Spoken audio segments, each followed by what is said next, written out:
అందరికి నమస్కారము. ఇది వచ్చేసి పల్లేరు కాయల చెట్టు అంటారు. అంటే తీగ జాతి మొక్క ఇది.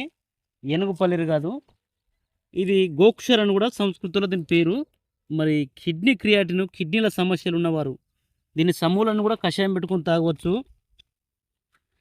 కిడ్నీ క్రియాటిన్ పెరిగింది అనుకున్నవారు అయితే దీని యొక్క కాయలు వచ్చేసి ఈ విధంగా కాయలు ఉంటాయి. ఇట్లా ఊడిపోతుంటే ఇట్లా పడిపోతాయి. ఇట్లా ఒక్కొక్క దానికి 4-5 కాయలు అనేవి ఇట్లా వస్తాయి. ఇవన్నీ విత్తనాలు కూడా అవుతాయి. ఒక్కొక్క దానికి 2 ముళ్ళు ఉంటాయి. ఇట్లా 2 నుంచి 4 ముళ్ళు వస్తాయి ఒకటే కాయకి ఇట్లా. అయితే దీని యొక్క పువ్వు వచ్చేసి ఈ విధంగా ఉంటుంది. ఇట్లా దీన్ని మొత్తము ఈ యొక్క విత్తనాలను ఇలాంటివన్నీ తీసుకుపోయి కిడ్నీ సైజ్ తగ్గిన వారు, అంటే డెవలప్ లేకుండా ఉంటుంది కిడ్నీ సైజ్ అనేది, అంటే క్రియాటిన్ పెరిగింది అనుకునేవారు, కిడ్నీ చితికిపోతుంది అనుకునేవారు. పూర్వం ఒక వీడియో తీసాం, తెల్లగలీరు, ఒరిజినల్ తెల్లగలీరు అంటే శ్వేత పునర్నవ, దాని సమూల చూర్ణము, ఈ యొక్క కాయల చూర్ణము, ఉలిమిడి వరుణ పట్ట అనేది, దాని యొక్క పట్ట తీసుకొచ్చుకొని అంటే చెక్క, దాన్ని మెత్తగా దంచి ఇవన్నిటిని చూర్ణం చేసి ఈ క్రియాటిన్ పెరిగిన వారికి దీన్ని ఉదయము ఒక 5 గ్రాముల మోతాదు ఒక పావు లీటర్ వాటర్ పోసి చిన్న మంట పైన మరిగించాలి. ఆ చిన్న మంట పైన మరిగించి 100 ml వచ్చినాక దించి వడపోసుకొని దాన్ని ఉదయం తాగించాలి. ఈ విధంగా మళ్ళీ సాయంత్రం కూడా మళ్ళీ పావు లీటర్ నీళ్ళు పోసి వాటర్ పోసి దాన్ని మళ్ళీ ఒక 5 గ్రాములు ఇది వేసి మళ్ళీ మరిగించాలి. 100 ml వచ్చినాక దాన్ని దించి వడపోసుకొని సాయంత్రం తాగాలి.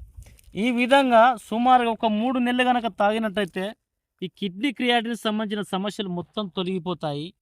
అయితే ఇంకా కిడ్నీ లోపల రాళ్ళు కానీ ఇంకా ఏవి కానీ ఆ రాళ్ళు కూడా పూర్తిగా కరిగిపోతాయి. అయితే ఇది గోక్షుర్ అనేది మనము కొనుక్కునే కంటే ఇట్లా ఫారెస్ట్లల్లో, అంటే మన బయట ఊర్ల పొంటి రేగడి భూములల్లో అక్కడక్కడ మురం కుప్పల పొంటి బాగా ఎక్కువగా ఉంటాయి. ఈ చెట్టు సమూలాన్ని కూడా మనం ఉపయోగించుకోవచ్చు. కషాయం పెట్టి సమూలం కూడా తాగవచ్చు కిడ్నీకి సంబంధించినటువంటి సమస్యలకు. అయితే మూత్రం లోపల బాగా వేడి మంట ఉన్నప్పుడు ఈ చెట్టు సమూలము ఉపయోగపడుతుంది. వేర్లను కూడా కషాయం పెట్టి కనుక మనం తాగించినట్టయితే పూర్తిగా ఈ యొక్క వేర్ల కషాయంతో కూడా మూత్రంలో మంట అనేది, మూత్రంలో చుద్దపోవడం కానీ నివారించబడుతుంది. అయితే ఈ మొక్కలు దొరుకుతలేవని ఆలోచించాల్సిన అవసరం లేదు. ఇవి వచ్చేసి రైలు గేట్ల పొంటి కూడా చాలా ఉన్నాయి అక్కడక్కడ చెట్లు.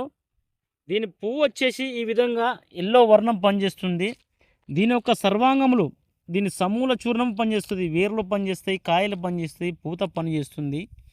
మరి దీనిపై మీకు ఎవరికి అనుమానం ఉన్నా డిస్క్రిప్షన్లో మా ఫోన్ నెంబర్ ఉంటుంది, ఫోన్ చేసి మాట్లాడవచ్చు. మా వీడియో మీకు నచ్చితే లైక్ చేయండి, షేర్ చేయండి, తప్పనిసరిగా సబ్స్క్రైబ్ చేసుకోండి. ఆయుర్వేదం సంజీవనం సుభిక్షితం. ధన్యవాదములు.